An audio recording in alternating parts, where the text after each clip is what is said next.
നെടുമ്പാശ്ശേരിയിൽ ഹോട്ടൽ ലോട്ടസിൽ വെച്ച് ലക്ഷദ്വീപിലേക്ക് പ്രോഗ്രാമിന് പോകാൻ വേണ്ടി വന്ന ഗ്യാപ്പിൽ ഒന്ന് കണ്ടപ്പോൾ എന്നോട് ചോദിച്ചു, സ്വീറ്റ് റൂമിൽ ഇങ്ങനെ കിടക്കുകയാണ് ഉസ്താദ്, എന്നെ പിടിച്ച് അടുത്തിരിക്കാൻ പറഞ്ഞു. ഇതൊന്നും ഇരുന്നില്ല എന്നുള്ള കോലത്തിൽ ഞാൻ ആ ബെഡിലിരിക്കുകയാണ്. മന്ദിരായി ഉസ്താദ് ചോദിച്ചപ്പോൾ ഞാൻ എന്റെ ചില വിഷയങ്ങൾ പറഞ്ഞപ്പോൾ ഉടൻ പറയാണ്, അതൊക്കെ അവിടെ നിൽക്കട്ടെ, നിങ്ങൾക്ക് പത്തിരി ഇഷ്ടമാണോ എന്നോട് ചോദിക്കുകയാണ്. ഞാൻ പറഞ്ഞു, പത്തിരി ഇഷ്ടമാണ് ഉസ്താദെ. പത്തിരിക്ക് എന്ത് കറി കൂട്ടി കഴിക്കാനാണ് നിങ്ങൾക്ക് ഇഷ്ടം? ഞാൻ ഉടനെ പറഞ്ഞു, ബീഫ് കറിയാണ്. ബീഫിന് വേണ്ടിയിട്ട് നിങ്ങൾ കാത്തിരിക്കാറുണ്ടോ എന്നോട് ചോദിക്കാം. പത്തിരി കൊണ്ടുവന്ന് വെച്ചാൽ ബീഫിന് വേണ്ടി കാത്തിരിക്കാറുണ്ടോ? ഉണ്ട്. ഇനി അങ്ങനെ ചെയ്യരുത്.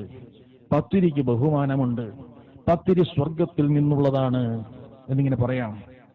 പത്തിരി കൊണ്ടുവന്ന് വെച്ചിട്ട് നിങ്ങൾ ബീഫിന് കാത്തിരുന്നാൽ ബഹുമാനം ബീഫിനാവും, പത്തിരിക്ക് ബഹുമാനം കുറയും.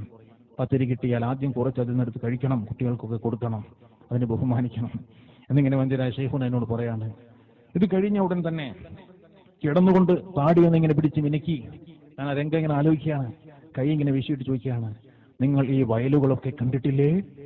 ഉണ്ട് സാറേ, ഇതുപോലെ സുന്ദരമായ വയലുകളൊക്കെയുള്ള മനോഹരമായ ഒരു ഗ്രഹമുണ്ട്. ഭൂമിയെപ്പോലെ ഇരിക്കും, ഭൂമിയെപ്പോലെ ഇരിക്കും. അവിടെ നിന്നാണ് ഇവിടെ പത്തിരിയായി മാറേണ്ട അരിമണികളുടെ വിത്ത് വരുന്നത്. സ്വർഗത്തിന്റെ വിഭവമാണ് പത്തിരി എന്ന് ഉസ്താദ് പറഞ്ഞു വെക്കുകയാണ്. 2010 ഏപ്രിൽ മാസത്തിലാണ് ഇതെന്നോട് പറഞ്ഞത്. ഇതിനുശേഷം വിവിധ വേദികളിൽ ഞാൻ കുട്ടികളൊക്കെ സംസാരിക്കുമ്പോൾ, മുതഅല്ലിങ്ങൾ ഉൾപ്പെടെയുള്ള ആളുകളോട് സംസാരിക്കുമ്പോൾ ഞാൻ പറഞ്ഞിട്ടുണ്ട്, ശൈഖുനാ കാന്തപുരം ഉസ്താദ് പറഞ്ഞിട്ടുണ്ട്, ഭൂമിയെ പോലെ ഒരു ഗ്രഹമുണ്ട്, അവിടെ നിന്നാണ് പത്തിരി വരുന്നത് കേട്ടോ.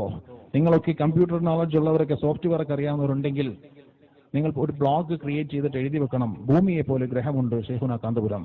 നാളെ ഇത് ആരെങ്കിലുമൊക്കെ കണ്ടുപിടിക്കും. എന്നിട്ട് എന്റെ ഉസ്താദ് പറഞ്ഞിട്ട് പുറകെ വന്നിട്ട് കാര്യമില്ല, ഇപ്പൊ തന്നെ എഴുതി വെച്ചോ എന്നൊക്കെ ഞാൻ പ്രസംഗിച്ചിട്ടുണ്ട് വിവിധ വേദികളിൽ. നിങ്ങൾ അറിയണം, 2010 ഇത് പറഞ്ഞെങ്കിൽ 2011 ഡിസംബർ മാസത്തിലാണ് സുന്ദരമായ പത്രവാർത്ത നാം വായിച്ചു, ഭൂമിയെ പോലെ ഗ്രഹം കണ്ടെത്തി, കെപ്ലർ 22b. ചിന്തിക്കണം, കെപ്ലർ 22b ഭൂമിയെ പോലെ ഗ്രഹം കണ്ടെത്തി 2011 ഡിസംബറിൽ.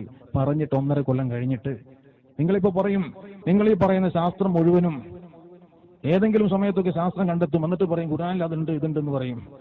ശാസ്ത്രം കണ്ടെത്തുന്നതിന് മുൻപെല്ലാം പറയാൻ പറ്റുമോ എന്നൊരു ചോദ്യം ഒരുപക്ഷെ ഈ സദസ്സിൽ നിന്ന് വന്നേക്കാം. പറയാൻ പറ്റും. ശൈഖുനാ കാന്തപുരം പറഞ്ഞു, 2010 പറഞ്ഞ സംഭവം 11 ഡിസംബറിലാണ്. 1.5 കൊല്ലത്തിന് ശേഷമാണ് ലോകം കണ്ടത്. ഒരു ഭൗതികൻ എന്ന നിലയിൽ വിഷയങ്ങൾ ശരിക്കും പഠിക്കുന്നുണ്ട്, ഈ വിനീതൻ പഠിക്കുന്നുണ്ട്, ആളുകളെയും പഠിക്കുന്നുണ്ട്, പ്രസ്ഥാനങ്ങളെയും പഠിക്കുന്നുണ്ട്. പഠിച്ച് തിരിച്ചറിഞ്ഞടുത്തതാണ് സംഘടനയോട്. ഒന്ന് തിരിച്ചറിയണം പ്രിയപ്പെട്ടവരെ, ഗൗരവത്തോടെ നാം മനസ്സിലാക്കണം. അതിനുശേഷം 2011 ഈ വാർത്ത വന്ന് പിറ്റേ ദിവസം ഒരുപാട് ആളുകൾ എന്നെ വിളിച്ചു, നിങ്ങൾ പണ്ട് ഇങ്ങനെ ചില പ്രസംഗവേദികളിലൊക്കെ പറഞ്ഞു കേട്ടിരുന്നല്ലോ, പിന്നെ പത്തിരി ഭൂമി ഇങ്ങനെയൊക്കെ പറഞ്ഞിട്ടല്ലോ, എന്താ സംഭവം ഒന്നൊരു പറയാണ്.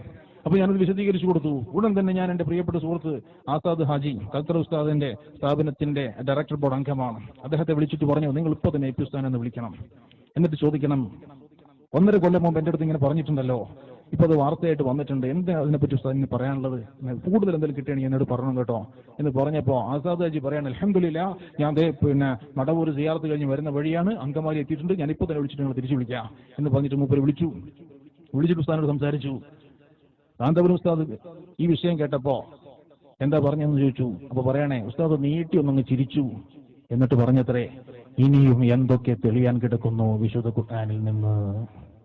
ചിന്തിക്കണം, വിശുദ്ധ ഗ്രന്ഥത്തിലുള്ള അഗാധമായ അറിവാണ്. ഭൂമിയെ പോലെ ഗ്രഹമുണ്ടെന്ന് ശൈഖുന പറഞ്ഞ് 1.5 കൊല്ലത്തിന് ശേഷം അത് കണ്ടെത്തി. അത് കഴിഞ്ഞ് 2012 ഏപ്രിൽ എത്തിയപ്പോ വീണ്ടും പത്രവാർത്ത, ഭൂമിയെ പോലെ 8 ഗ്രഹങ്ങൾ വീണ്ടും കണ്ടെത്തി. ചിന്തിക്കണം, 2013 ഈ ഏപ്രിൽ മാസം ഈ കറാമത്തിന്റെ മാസമെന്ന് എനിക്ക് തോന്നുന്നത്. SSFന്റെ സ്റ്റേറ്റ് കോൺഫറൻസ്, പിന്നെ കേരള യാത്ര, ഇതിങ്ങനെ നടക്കുകയാണ്.